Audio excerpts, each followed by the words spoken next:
All right, and that was Teenage Dirtbag on WHRW Binghamton. And before that, we had Tupac Changes, Bill Withers, Ain't No Sunshine, Bad Sons, Cardiac Arrest, 311, Amber, and my personal new favorite song, Weird Al Yankovic, Word Crimes, because I like to test the waters of what I can play here, because I can play anything.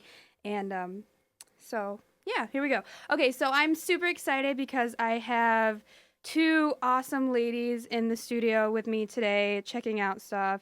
And all right, let's introduce yourself. Go ahead. Who do I have here? I'm Molly. We've got Molly And Kayla. and Kayla. Now, why are we here now? What are we gonna do coming up soon? Some slam poetry. Yeah, we're here to talk about some slam poetry today. Okay, so for people who aren't familiar with slam poetry, like, can you give me a vague, cut down version of what that is? Slam poetry it's performance poetry, and it's usually organized into a competition between several people. You do a 3-minute piece of your own original work, and you can't use any props or costumes, and you just have to use your words and try to evoke something from the audience. Then you get judged, score is 0 to 10. But some people just do it for fun, and they just cipher on the street. It's like a rap battle. But I'm a big fan of a rap battle. If you couldn't tell by my dress that I have on from the consignment shop, that probably your grandmother has worn previous to me. Okay, so now you just got chartered by the SA. We did last we semester, did. right? Now tell me more about that and what you have coming up. Okay, the fall sure. semester. So last year, a couple of really motivated students got together, and we wanted to make a slam poetry community on campus because one didn't really exist before. Well, there was one, and then it went away, and then we wanted to really bring it back in a big way. But since we weren't chartered, we were like limited in what we could do. We couldn't really perform on campus. We had to go off campus to do it. But we finally got chartered, and we're very excited about it. We're bringing some very cool and exciting events to campus. We want to have a lot more slam competitions, and we want to bring other poets in to do like writing workshops and performances on campus. So overall, we just have a big agenda for next year. Yeah, so I went to one of those, and it was so much fun. I'd ever been to one, and it was great. The first one that you guys ever did, Yeah, at Oasis. that was great. And then your second one that you did did pretty well too, right? Mm-hmm, yeah. That one went really well. Now, Kayla, where did you go just recently? You were in Texas. Where were you? yeah, I was in Texas for the Women of the World poetry No big competition. deal at all, right? No, not at all. It was probably the most nerve-wracking experience I've ever had. These were the best 72 poets from their own venues across the country, and then you had to win a regional slam in your area, and then from that you had to fundraise and then go to Texas. So I did that in March. And you did, okay, so what I found interesting too is you did a Kickstarter, or what did you use? Yeah, I used Kickstarter. It's a great crowdfunding mechanism. I was able to just blast it all over social media in order to get people's support, and then I had a lot of friends just reach out and help me reach my goal for that. And then I was able to use those funds to help me get there, and I gave chapbooks, some of my books, and some of my little note cards with some of handwritten poetry to people for supporting me. I love I'm a big fan of Kickstarter. I think that's absolutely fantastic. So where did you finish in that? This was your first time, right? Yeah, this is my first time ever, and I placed 46th. Oh my God. Oh my gosh. So that's horrible. That's horrible for your first time. Okay, so you guys have some stuff lined up for me, right? We do, Sure. we do. Okay, so whoever wants to go first, you're going to hear it first right here on the radio. This is your first radio debut. This is, right? Okay, yeah. okay. So it's the first radio debut, and then they're going to do it. So I will let you two take it away. This is called Dry Swallow. When you realize you have become the friend that everyone else lies to about driving drunk the night before, know this. You can swallow this dry. You have been training your whole life. You were born of barley hops and turpentine, raised up, staring down bottlenecks. Don't let them trick you into forgetting destruction's maiden name. You were the star-born first mate of trusted captains. Never mind that your captain you could not trust until you asked for a sip of their right-hand drink and they let you left foot taste it. Captains, you watched bleary-eyed at the wheel. Captains, you watched steer with their eyes closed. You learned to close your own eyes and relax your spine in the back seat. How often sobriety means first casualties. You knew that safe rides home from parties always meant other people's parents. You had watched your captains be given first warnings, second warnings. You watched your captain drowning in first arrests. Counted first days sober on fingertips. Years sober in heartbeats, but these years did not come easy. You know how long some hangovers can last, how some aspirin cannot be swallowed dry. I never let anyone drive drunk. I've been taking keys away from friends before I was old enough to have locks of my own or a safe ride home to offer.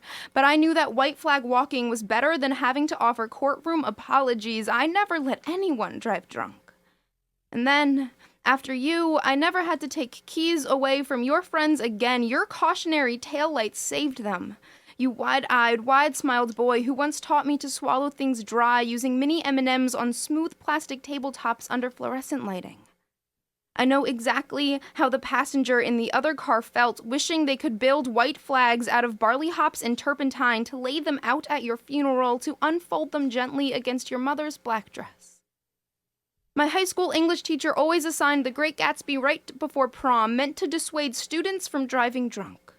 But no one tells you what to assign later in life to remind others of that lesson. It was 6 months after graduation, 3 days before Thanksgiving, and I had to look at your sister and wonder what she would ever have to be thankful for again.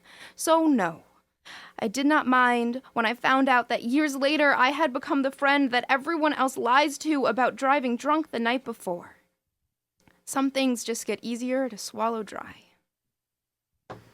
Ow! Woo! I had chills here. All right. Wait, what was that called again? Dry swallow? Dry swallow. Jeez. All right. Okay, so now we have Kayla. Okay. All right. This poem has the longest title known to man on purpose. It's called 10 Rules for Any Poet That Never Understood Choking Metaphors in Sad Poems Until She Swallowed Her Pride, also known as 10 Rules for Any Poet That Paid Her Way Through College, or 10 Rules for Any Poet Who Was Emancipated from Her Parents Because She Convinced Herself It Was a Good Idea. 1. We can't afford to give in like these walls around us. We will relate to the rubble more than the structure absent from our lives. Don't forget what builds you, 2. We find more balance on ledges than on checkbook ledgers. Don't look down. Don't be tempted by this solid ground you wished you could stand on. 3. Close your eyes. You know exactly how a pinball feels. 4. We know that F's would be more common in our contemporary poetry class than on our fuel tanks. Count quarters to fill the empty in your life. If it's not enough, sell your car. 5. We'd be working 2 jobs if we could find 2 jobs. We dream of bus schedules and health insurance and freedom. Breathe.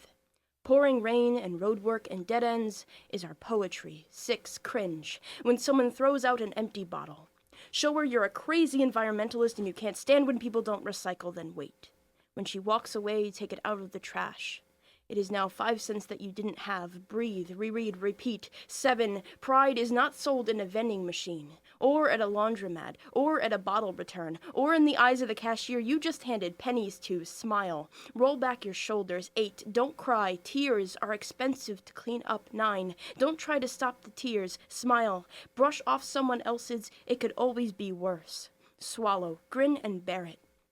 The sun never moved for anyone, but it can dry the tears. 10. Family is not defined by relation. It's defined by the ability to relate, to maintain eye contact, to love, to be near someone. We can be each other's presence. Smile. Welcome home. All right. Okay. I'm so excited that everybody just got to hear all that. And if you are a student listening this summer, right here, right now, please check them out in the fall. They have so much going on. If you're interested and it's something that you could see yourself doing, please, by all means, you just heard the best right here. So check it out. All right, we're going to get back to the music and we will see you a little bit later. All right, keep it locked. All right, that was Dolly Parton with Jolene. Before, I'm not going to list all those songs because I forgot to come on and tell you what I was playing. But we had, I think, we had some Biz Markie in there, Eminem, Bloodhound Gang, Iron Maiden, all some good stuff here. Okay, so I am back with Molly and Kayla, and I want to talk about something I saw on the Today Show this morning, which I love the Today Show because you can get your serious news, and then there's always going to be a puppy segment somewhere in the middle that just breaks up the seriousness. Hey, that is serious news. That is serious. I need to know where to shop for my puppy. That's what I need to know. Okay. All right, so this was interesting, and I want to know if you've had the same experience with this at all. Also, if you've had the same experience, tweet me, AshleyD01, ASHLEY, DEE01, or give us a call at 777-2137. That is 607-777-2137. Okay, so let's get to it. Okay, so at Starbucks, apparently this new trend that people are recognizing because public shaming is a new thing where people are just, the baristas are royally screwing up their names. My favorite was that the girl's name was Whitney, and they wrote whiny on the cup, which that could just be like, I totally know what your name is, but you are being so whiny right now. So have you ever had your name misspelled? Yeah, I've had a couple, which is funny because you would think Molly is one of those names that is like it's as normal, like don't mess it up. Exactly, like, kind of thing. exactly. And yet I get all sorts of crazy things. I've gotten like the normal misspellings, which is like MOLLIE or like that's normal. And then I've gotten like A's thrown in there, you know, like a couple of W's, like, and I'm just like, have you never met a Molly before? Probably. Yeah.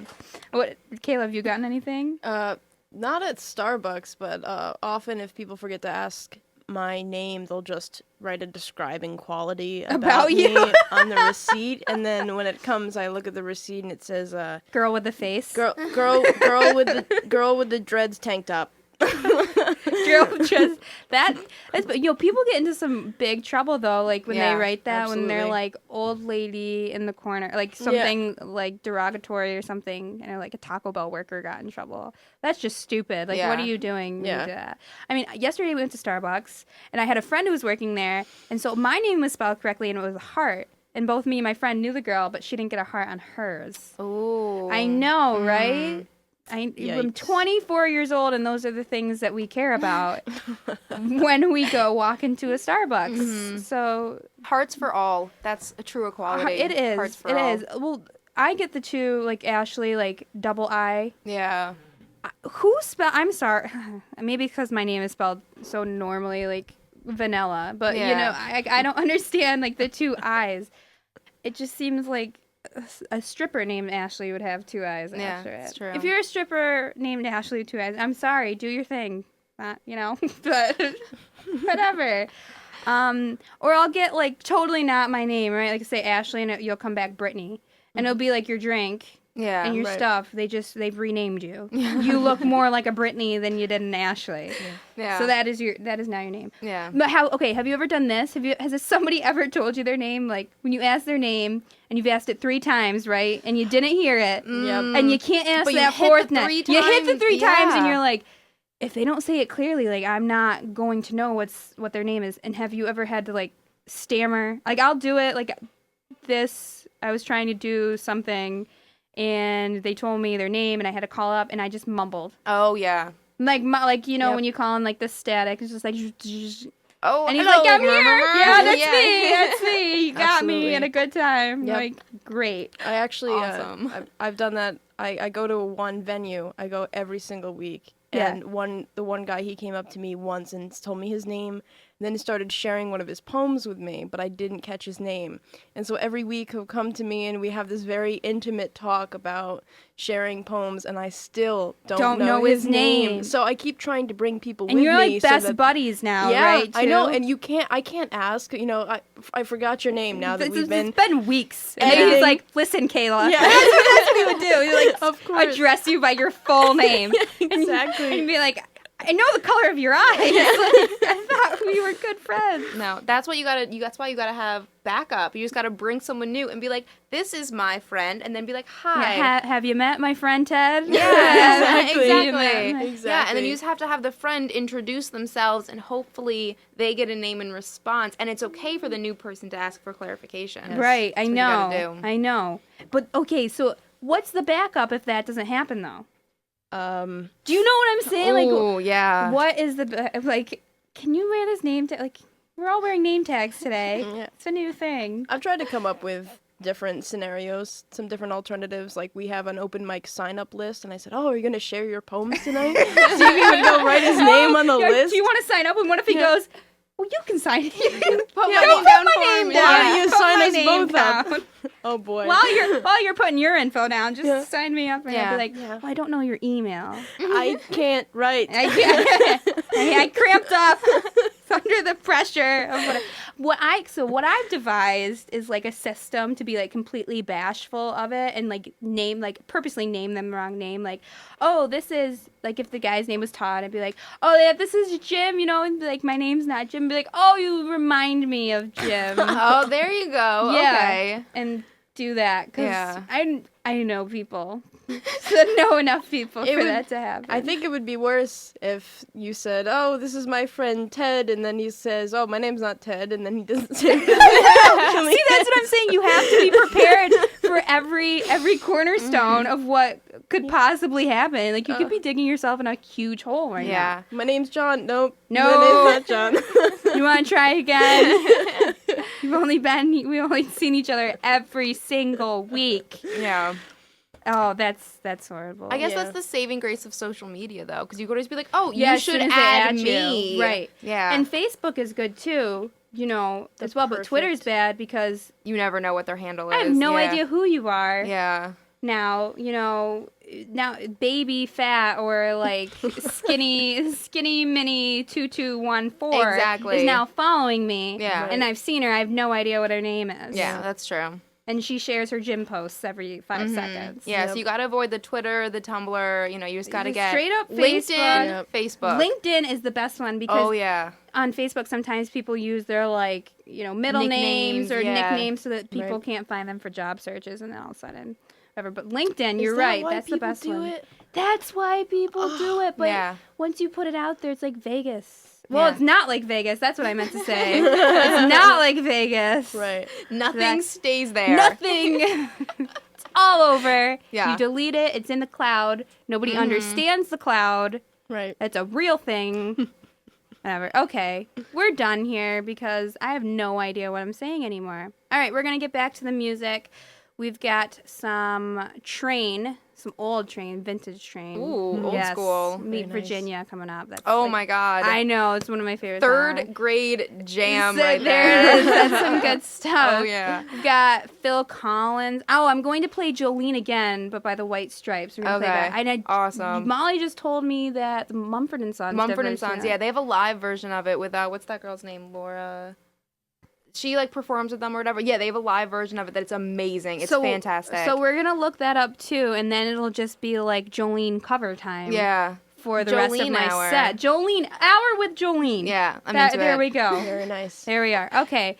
Yeah, and okay, keep it locked. You are listening to WHRW Binghamton.